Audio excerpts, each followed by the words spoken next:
Good morning family of God. एक बार फिर से आपका स्वागत है आज के इस मॉर्निंग डिवोशन में। आज का वचन पाया जाता है इब्रानियों उसका 3 अध्याय उसके 19 पर।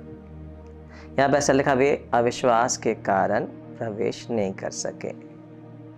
परमेश्वर ने मूसा को जब बुलाया, उसने प्रतिज्ञा दी थी कि मैं तुम्हें ऐसे देश में पहुँचाऊँगा जहाँ दूध और मधु की धाराएँ बहती हैं। इसलिए परमेश्वर ने इजरायलियों को फिरौन के हाथ से छुड़ाकर दिया।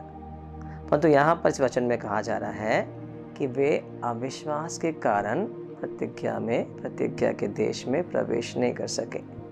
ये परमेश्वर नहीं है जो प्रतिज्ञा को पूरा नहीं कर सकता। वास्तव में परमेश्वर तो प्रतिज्ञा को पूरा करने वाला विश्वास योग परमेश्वर है। जब इस्राएली मिस्र की गुलामी में है, तब परमेश्वर को ही याद है कि उसने इब्राहिम से क्या प्रतिज्ञा की थी। उसने इब्राहिम से वाचा बांधी थी, प्रतिज्ञा की थी कि मैं तेरे वंश को ये जगह तू दे रहा है, ये सारी जगह जहाँ तेरी निगाहें जा सकती है, मैं तुझे तेरे वंश को दे दूंगा।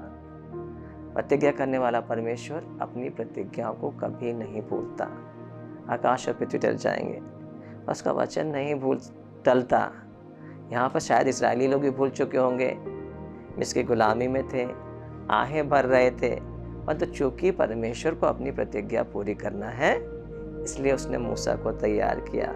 न केवल मूसा को बचाया, उसको बुलाया, उसको सामर्थ दी। और आप सब जानते कैसे उसने फिरौन में 10 विपत्तियां भेजी। मिस्र में 10 विपत्तियां भेज कर उसने कैसे इस्राएलियों को छुटकारा दिया। और ये वही इस्राएली हैं जब लाल समुद्र 2 भाग हो गया, जब परमेश्वर की सामर्थ को देखा, परमेश्वर के पराक्रम को देखा, फिरौन की सेना को समुद्र में डूबते हुए देखा, तो ये गा रहे हैं, सेनाओं का यहोवा हमारे संग है, याकूब का परमेश्वर हमारा ऊंचा गढ़ है। फिरौन की सेना समेत, रथों समेत उसने समुद्र में डाल दिया। दे सेलिब्रेट द विक्ट्री, हालेलुया। तो 14 अध्याय में जब कनान देश में प्रवेश करने ही वाले हैं और जब भेदियों को भेजा जाता है, 12 में से 10 भेदी आके क्या बता रहे हैं, निश्चय ये देश जहाँ हम जा रहे हैं आशीषों का देश है, दूध और मधु की धाराएं तो बहती है, परंतु एक छोटी सी गलती है, यह उनके लिए बहुत बड़ी बात है। यहाँ के शत्रु अनाक वंशी हैं, उनके गढ़ नगर वाले हैं, बड़े डील डॉल वाले हैं। हम उनकी नज़र में क्या है, टिड्डे के समान है।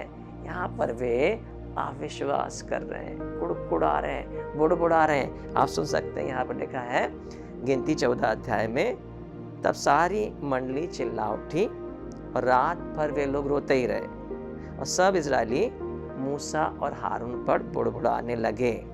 और सारी मंडली उनसे कहने लगी, भला होता क्या मिस्र में ही मर जाते, जंगल में मर जाते।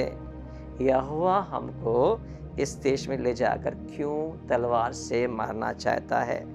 हमारी स्त्रियां और बाल बच्चे तो लूट में चले जाएंगे। क्या हमारे अच्छा नहीं है कि हम इस देश को लौट जाएं। क्या गा रहे हैं, क्या बड़बड़ा रहे हैं, ना केवल मूसा और हारून के लिए, पर परमेश्वर के सामने भी अविश्वास के कारण बड़बड़ा रहे हैं। क्यों अविश्वास किया?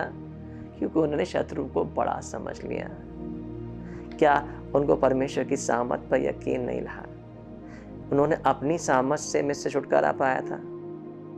क्या परमेश्वर ने उनको विजय नहीं दिलाई थी?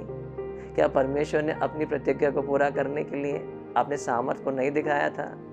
कौन उनको लेके चल रहा है? क्या परमेश्वर को नहीं पता है कि उनका शत्रु जिस देश में वो लेके जा रहे हैं इतना सामर्थ्य है? जब सब कुछ परमेश्वर को ही करना है और परमेश्वर उनके साथ है, तो क्या कनानियों का परमेश्वर या कनानी लोग उनके परमेश्वर से ज्यादा सामर्थ्य है? नहीं। वो तो इस्राएली कुड़कुड़ाने लगे, बुड़बुड़ाने लगे, अविश्वास करने लगे, नकारात्मक बातों को बोलने लगे। इसीलिए फिर परमेश्वर ने क्या कहा उनसे, 14 अध्याय की 26 पद से मैं पढ़ रहा हूँ, इजरायली जो मुझ पर बुड़बुड़ाते रहते हैं, उनका बुड़बुड़ाना मैंने सुना है। इसलिए उनसे कहे, यहोवा की वाणी है, मेरे जीवन की शपथ, जो बातें मैंने तुम्हारे सुनते कही है, तुमने मेरे सुनते कही है, निस्संदेह मैं उसी के अनुसार तुम्हारे साथ व्यवहार करूंगा। क्या व्यवहार करूंगा? तुम्हारे शव इसी जंगल में पड़े रहेंगे, तुम कनान देश में प्रवेश नहीं कर पाओगे। क्यों? क्यों तुमने जीवित परमेश्वर पर, उसकी सामर्थ पर, उसकी बुद्धि पर, उसकी योग्यता पर संदेह किया, बुड़बुड़ाया, अंगीकार किया। तुम्हारे अंगीकार के अनुसार, तुम्हारे वचनों के अनुसार मैं तुम्हारे लिए करूँगा। कितनी ही बार हमने परमेश्वर की सामर्थ को देखा है, परमेश्वर के अनुग्रह को देखा है, किस तरह से परमेश्वर ने हमारे सारे अपराधों को क्षमा किया, किस तरह हम दुष्टात्माओं को निकलते देखा है। पर एक बार फिर से जब शत्रु एक बड़ी समस्या को दिखाता है, हम भी बुड़बुड़ाने लगते हैं। हम भी इस्राएलियों के समान परमेश्वर पर, उसकी सामर्थ पर, उसके वचन पर अविश्वास करते हैं, जबकि परमेश्वर का एक एक वचन ताया हुआ है और प्रतिज्ञा को पूरा करने वाला विश्वास योग्य परमेश्वर है। यदि उसे प्रतिज्ञा पूरा करने की सामर्थ नहीं होती तो प्रतिज्ञा करता ही क्यों? यदि उसने प्रतिज्ञा की है चंगाई के लिए, यदि उसने छुटकारे की प्रतिज्ञा की है, यदि उसने भरपूरी की प्रतिज्ञा की है, यदि उसने आपको बचाने की प्रतिज्ञा की है, आपको आशीषित किया है, तो वो उस प्रतिज्ञा को पूरा करने में सामर्थ्य है। तो कई बार हम शत्रु को अपने परमेश्वर से ज़्यादा समझते हैं, बीमारी को ज़्यादा समझते हैं, समस्या को सोचते हैं कि परमेश्वर हैंडल नहीं कर सकता। इसीलिए हम क्या करते हैं? अविश्वास करते हैं और परमेश्वर की आशीषों से चूक जाते हैं। ये परमेश्वर नहीं है जो आशीष देना नहीं चाहता, ये परमेश्वर नहीं है जो उनको पहुंचाना नहीं चाहता। बाद में आप देखते हैं कि इसी परमेश्वर ने यहोशू की जनरेशन को कनान देश में पहुंचा दिया। इस जनरेशन को भी पहुंचा सकता था, यहोशू की जनरेशन को वहां पहुंचा दिया, क्योंकि उन्होंने कुड़कुड़ाया नहीं, बुड़बुड़ाया नहीं, अविश्वास नहीं किया, अपने मुंह से गलत अंगीकार नहीं किया, इसलिए वे उस प्रतिज्ञा के देश में पहुंच गए। आपको पता है, यहाँ तक कि उनका शत्रु जिससे वे डरते थे उनसे डरता था। यदि आप देखेंगे यहोशू उसका 2 अध्याय उसकी 9 पद से, राहाब वेश्या क्या कह रही है?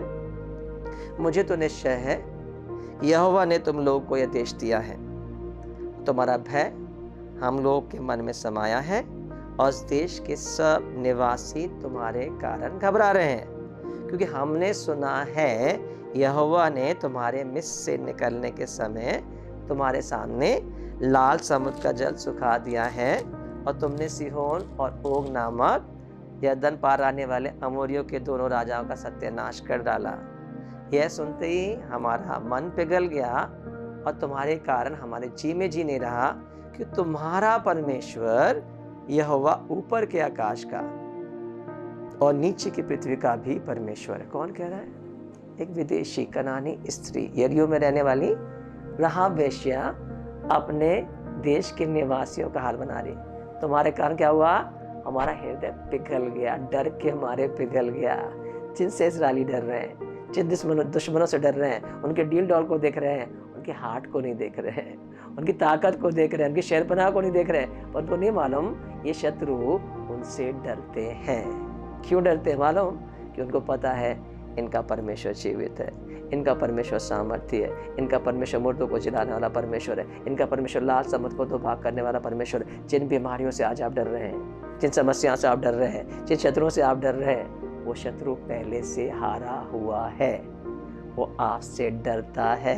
इसलिए नहीं कि आप बहादुर हैं, इसलिए नहीं कि आप सामर्थ्य हैं, इसलिए कि आपका परमेश्वर जीवित है, वो आपके संग है और वो अपनी प्रतिज्ञाओं को पूरा करने में विश्वास योग्य परमेश्वर है, जिसने लाल समुद्र को 2 भाग किया, जिसने इब्राहिम को दी गई प्रतिज्ञा को पूरा किया, जिसने यहोशू को कनान देश में पहुंचा दिया।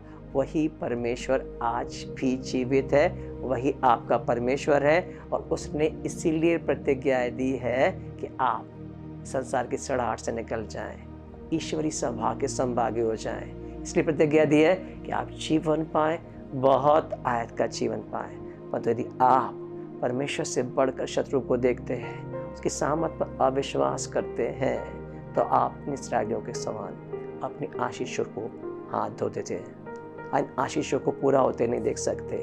आए विश्वासी बने, अपनी आंखों को परमेश्वर की ओर लगाएं, पूरे सच्चे मन से, शुद्ध विवेक से परमेश्वर की प्रतिज्ञाओं को देखते रहें, क्योंकि आपका शत्रु हारा हुआ है, वो आपसे डरता है, बीमारी आपसे डरती है, समस्या आपसे डरती है, शैतान आपसे डरता है कि परमेश्वर आपकी ओर है। God bless you.